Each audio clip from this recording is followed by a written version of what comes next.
Welcome to the Behind the Drapes podcast. I'm your host, Expo Rich. We're here at the SISO Leadership Conference here in Indianapolis. And I'm so excited to have the crew from Messe Dusseldorf, North America. And please tell us who's here with me today. Sure. My name is Daniela Knoll. I am Director of Event Operations at Messe Dusseldorf, North America. I'm Inga Otgon. I'm the Senior Manager for International Events. And I'm Krys Jackson. I am the Senior Manager of Sales and Marketing. Well, thank you so much for being here with me. What I created this podcast for was I love to talk to people in the industry and learn more about what they're doing, because oftentimes, like, our whole point is to make the brand, the show, or the exhibitor shine. And our stories are never heard. So this is why, I love to hear and take a peek behind the drapes and hear more about what you guys do, to create these amazing events. So starting with Krys, tell us how you first got into the industry. What was your first exposure to trade shows? It actually happened somewhat organically in a way. Always being in the sales and, product development role, I was either attending an event or, helping organize one. This particular opportunity just came up. It was perfect timing. It was a great fit. Having such an international upbringing and background, it just made sense. Awesome. And Inga, did you come into this industry by way of was there any type of education structure or anything when you first how did you hear about it? Mine is very much like an American dream. It came true in a way. I was working at a coffee shop on the first level of where our office building is, and I worked there for 3 years, and I got to know most of my customers. I had conversations with them. We exchanged birthday cards and Christmas cards and gifts and things like that. And when I finished my college, I approached the office administrator at the time and told them hey, I just finished my college. Do you have any internship availability or anything that's happening? And it just so happened worked magically where they had someone lined up to start an internship, but then that person kind of dropped off at the last moment. And then they're like, we have it, drop off your resume. And I did. And then here we are over 10 years later. So yes. What was it? What did you go to school for? Oh, I did go for marketing. Okay. Yes. Okay. And how did you fall into this crazy industry that we have? Rich, I didn't grow up thinking I'm going to be in the trade show industry at all. I studied international business management at the Kelley School of Business at Indiana University, not too far from here.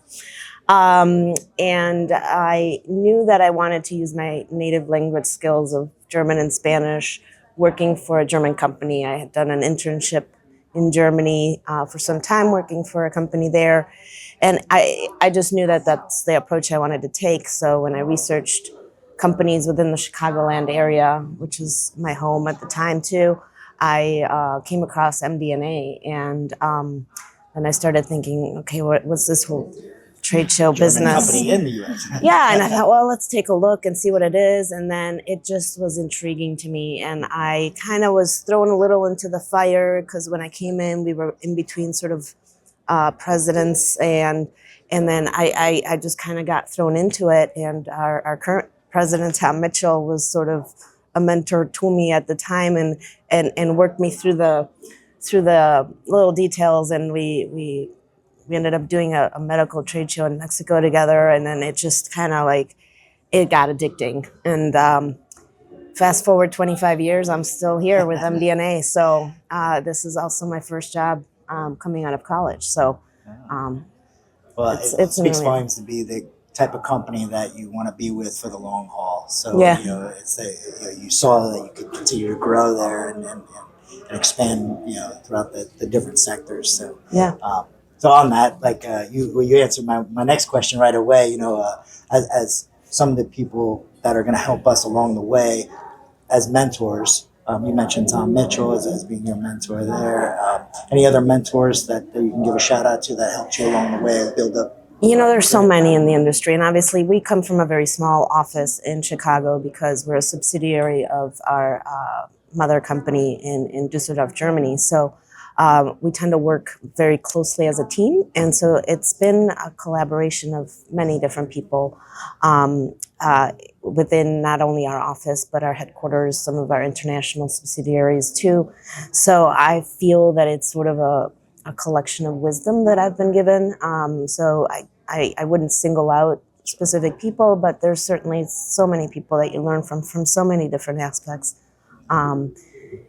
That's all right. Yeah. You broadly, like throughout the whole organization, you had a lot of Yeah, others. absolutely. So what about you? Who's been some of your mentors? Sitting next to me is Daniela as well. I mean, the first project that I worked when I first entered Messe Dusseldorf, North America, was with her. And so I got to learn a lot from her and how she would communicate with exhibitors and even on site, how she would communicate with the partners that we were working with. And she always had this like professionalism that I always try to, take that into me and then make it shine as well. And I always am very grateful to all the people who have given me a chance to start my career, and coming back to the office administrator that gave me my first chance here, as well as our president and VP there have been all my mentors. So. And how long have you been with Messe Dusseldorf now? Actually, just turned 3 years, so still rather green in that aspect. But when I took this pivot and decided to completely shift from what I was traditionally doing, especially in the retail space and like specification and product development, when I really made that shift, I remember my interview with Tom, Daniela, and Ava, and even from the our admin manager there at that time, just the feel and the energy and just kind of the open concept, right? I was looking for a home, and I found that home, with Messe Dusseldorf North America, and their leadership as well. Outside of that, I do draw a lot from the sports and entertainment industry. I am motivated by how they just have more of, again, that team collaborative approach, and just working together to create events and create moments and bring people together. Yeah, and controlled chaos of building a small That too. city in a small amount of time. It does take really good synergy in teams, for sure. And you talked about the interview, but these days, trying to get good talent to join your team, it's like not only were you being interviewed, but you were being interviewed in that process as well. So it's like, it kind of goes both ways, because we want the people to be there that want to be there too. So, that's great. And I know you guys have a pretty stacked schedule throughout the year. So what is something, let's say, rounding out the end of this year or going into 26, what's something you're excited about? I'm excited that MDNA is always looking to grow. So there's a lot of excitement of evolving. How what's the next best thing? What's the next project that we want to take on?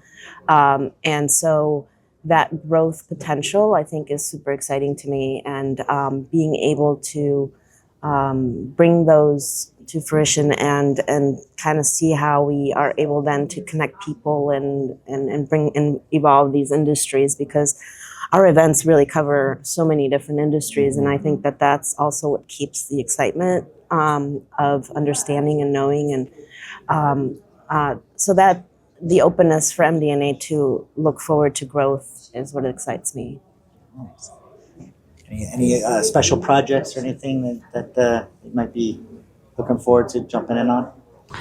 Our parent company, just starting a new event called Ultimate World of Welding, I think, USE, and it's a new industry for all of us as a company. So I'm excited about learning about that industry, as well as kind of helping to bring the US companies abroad as well.